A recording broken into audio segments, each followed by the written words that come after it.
আসসালামু আলাইকুম। প্রিয় ডিগ্রি তৃতীয় বর্ষের শিক্ষার্থীরা, আজকে আমি তোমাদেরকে সমাজকর্ম ষষ্ঠ পত্রের শর্টকাট সাজেশন দিয়ে দিব, যে পরীক্ষাটি অনুষ্ঠিত হবে 6 আগস্ট 2026। ইনশাআল্লাহ এই সাজেশন থেকে তোমরা 100% কমন পাবা।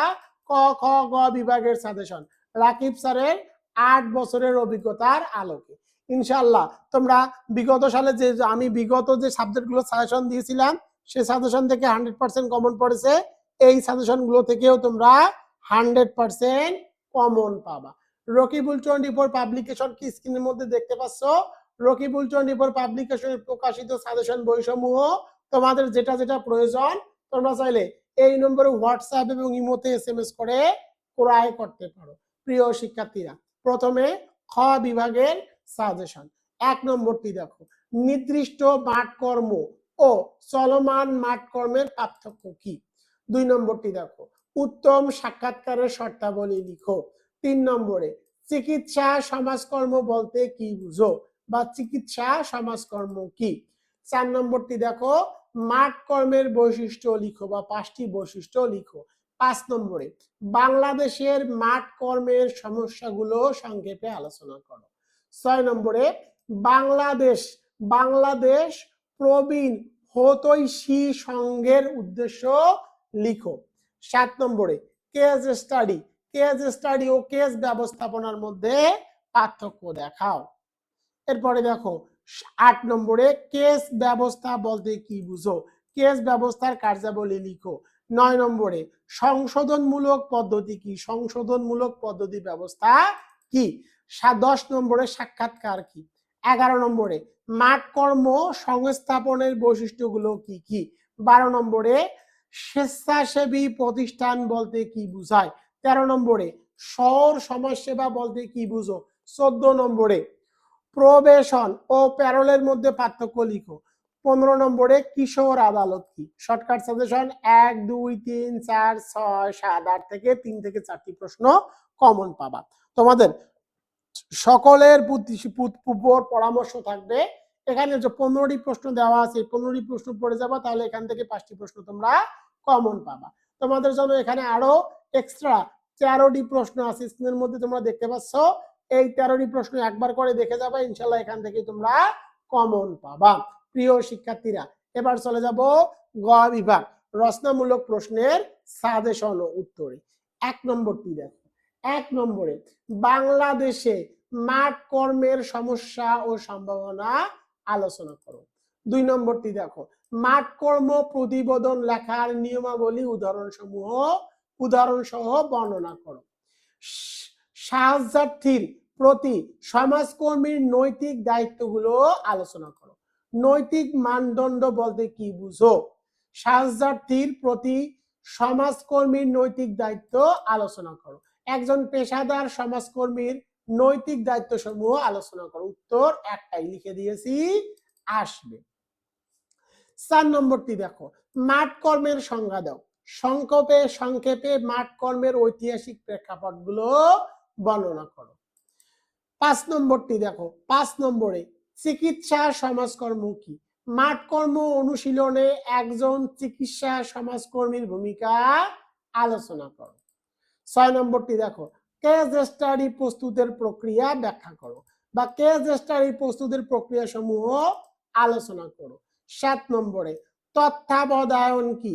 মাঠ কর্মে তত্ত্বাবধায়নের কৌশল সমূহ আলোচনা করো বা এর গুরুত্ব কি, সে গুরুত্বগুলো ব্যাখ্যা করো। 8 নম্বরটি দেখো, তথ্য সংগ্রহের কৌশল হিসাবে গৃহ পরিদর্শন ও ঘটনা প্রতিবদ্ধকরণ আলোচনা করো। লিপিবদ্ধকরণ অর্থাৎ দেখো, তথ্য সংগ্রহের কৌশল হিসাবে গৃহ পরিদর্শন ও ঘটনা লিপিবদ্ধকরণ আলোচনা করো। তথ্য সংগ্রহের কৌশল হিসাবে গৃহ পরিদর্শন ও ঘটনা লিপিবদ্ধকরণ আলোচনা করো। 9 নম্বরটি দেখো, বাংলাদেশের সাক্ষাৎকার গ্রহণের সমস্যা ও সম্ভাবনা বা এর সমস্যা কি এবং সমস্যা সমাধানের উপায়গুলো আলোচনা করো। 10 নম্বরটি দেখো, 10 নম্বরে মাঠ কর্মে শিক্ষার্থীদের কার্য সম্পাদনের প্রকৃতি বর্ণনা করো।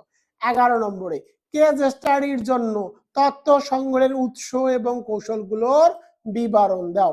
কেস স্টাডি কি? কেস স্টাডির জন্য তথ্য সংগ্রহের উৎস এবং কৌশলগুলো বিবরণ দাও। 12 নম্বরটি দেখো, গ্রামীণ জনগোষ্ঠীর উন্নয়নে মাঠ কর্মীর ভূমিকা আলোচনা করো। 13 নম্বরটি দেখো, গ্রামীণ ব্যাংক কি? বাংলাদেশের দারিদ্র হ্রাসকরণে গ্রামীণ ব্যাংকের ভূমিকা মূল্যায়ন করো। 14 নম্বরে বাংলাদেশে সংশোধনমূলক কার্যক্রম সমূহ বর্ণনা করো। 15 নম্বরটি কেস ব্যবস্থাপনার সংজ্ঞা দাও। কেস ব্যবস্থাপনার কার্যাবলীগুলো আলোচনা করো। তোমাদের জন্য সুপার সাজেশন 1 2 3 4 5 থেকে তোমরা 2 থেকে 3টি প্রশ্ন কমন পাবা। আমি আবার দেখাই, 1 2 3 4 5, 1 2 3 4 5 এই প্রশ্নগুলোর মধ্যে থেকে তোমরা 3 থেকে 4টি প্রশ্ন কমন পাবা।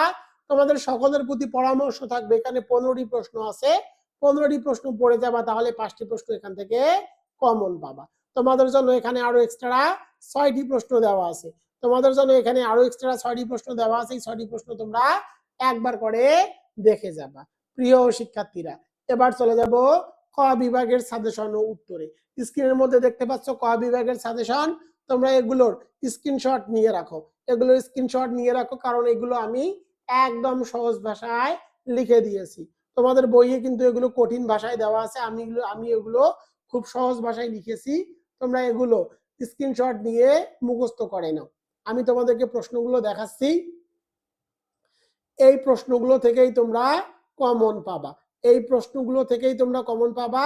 তোমরা দ্রুত ঝটপট স্ক্রিনশট দিয়ে রাখো, স্ক্রিনশট দিয়ে রাখো এবং এই প্রশ্নগুলো মুখস্থ করবা। এগুলো থেকেই তোমরা ইনশাআল্লাহ ক বিভাগের জন্য 10টি প্রশ্নের মধ্যে থেকে 10টি প্রশ্নই কমন পাবা। এখানে মোট 43টি প্রশ্ন দেওয়া আছে, ইনশাআল্লাহ এখান থেকেই তোমরা কমন পাবা। প্রিয় শিক্ষার্থীরা, প্রিয় শিক্ষার্থীরা, আমি তোমাদের রাকিব স্যার। স্ক্রিনের মধ্যে দেখতে পাচ্ছ আমি তোমাদের রাকিব স্যার, লেখক ও প্রকাশক রকিবুল 24 পাবলিকেশনস। তোমরা স্ক্রিনের মধ্যে রকিবুল 24 পাবলিকেশনের প্রকাশিত সাজেশন বইসমূহ দেখতে পাচ্ছ। তোমরা যারা যারা এই বইগুলো ক্রয় করতে চাও তারা দ্রুত এই নম্বরে হোয়াটসঅ্যাপ এবং ইমোতে SMS করো। রকিবুল 24 পাবলিকেশন কথায় নয় কাজে বিশ্বাসী, এবং আমার সাজেশনগুলো থেকে কিন্তু 100% কমন পড়ে। তোমাদের সকলের প্রতি রিকোয়েস্ট থাকবে, তোমরা কে কোন কলেজ থেকে ভিডিওগুলো দেখতেছো এবং সাজেশনগুলো ফলো করতেছো, অবশ্যই কলেজের নামগুলো লিখে যাবে।